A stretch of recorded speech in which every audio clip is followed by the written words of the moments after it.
This is the Larry Penn Legacy Project, and we're here in Sheboygan, Wisconsin with Will Branch, an old pal of Larry's and an interpreter of his music. Why don't you tell us a little bit about how you first met Larry and how he inspired you? I met Larry through you, Rev. I was I was aware of him, but I had not met him really. I think I'd seen him backstage at a couple concerts, and I was looking into wanting to play schools. And you told me that Larry had played schools, so I called him up out of the blue and said something like, "I understand you do schools, and I'm looking to do schools, and maybe I could come over and talk to you about that," something like that. And he got really gruff and said, "Well, it sounds like you want to make money and leave me out of it," or something like that. Real gruff, and I was just didn't know what to say, so there was like a 30 seconds of silence. And then I said something like, "Well, I'm not trying to cheat you out of money, Larry," or something like that. And he said, "Well, I'll come over Friday at 7 o'clock or something." And that was the extent of that conversation. So then I was kind of terrified when Friday rolled around, and I went to his house on the south side. And then as soon as he opened the door, he was like, "You made it." And he was a sweetheart. A teddy bear. Teddy bear. And we went and sat in the kitchen for like 6 hours straight. And didn't really end up being about playing schools. I mean, he told me what he was doing in schools, but it ended up being sharing stories and songs. And then that became kind of a thing I did every few months. I would go over, and he always outlasted me. I would get there at like 7 o'clock at night, and it would go till 4 in the morning, and I was always the one who had to say I was too tired to keep talking.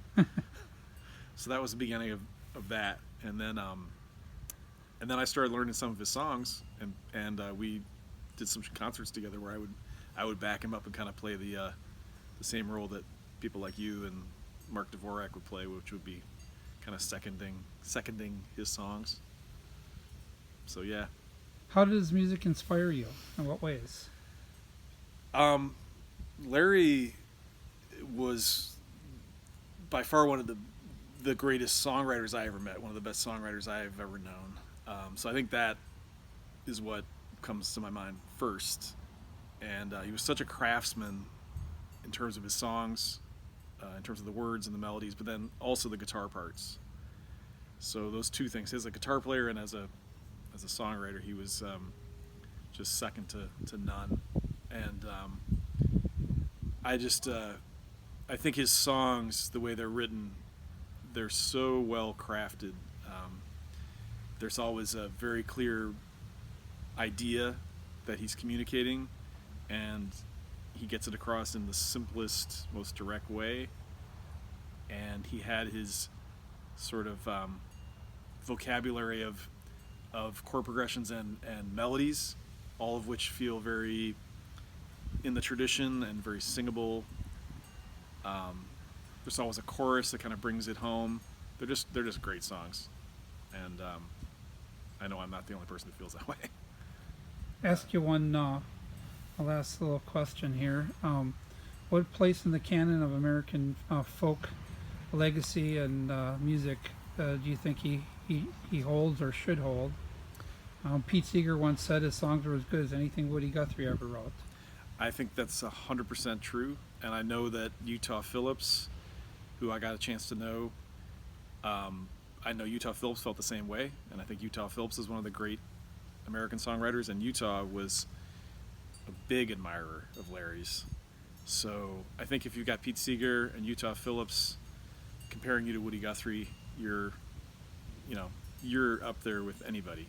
And I think Larry's songs, especially as a modern extension of labor songs, since Larry really was in the trenches and was living the union life, his union songs and his songs about politics are as good as anything out there. And they're not preachy, and they're not superficial. They're just real songs, and his real sort of passion for things is in all those songs, and his intelligence, because that's the other thing, is Larry was really smart, and you had to really be on your toes to hang out with him. He was a smart guy, and he was a sharp guy, and he was quick-witted. So yeah, I miss him a lot. He was a great guy. Well, thank you for sharing some memories of Larry Penn for the Larry Penn Legacy Project. Folks can find out more about Larry Penn at larrypenn.com. And of course, his albums are downloadable also on the Smithsonian Folkways label. There are a few of his early albums there that he did through Collector that are up there as well. And he's on a collection of American labor songs as well. So thanks for some memories, Will. Thank you.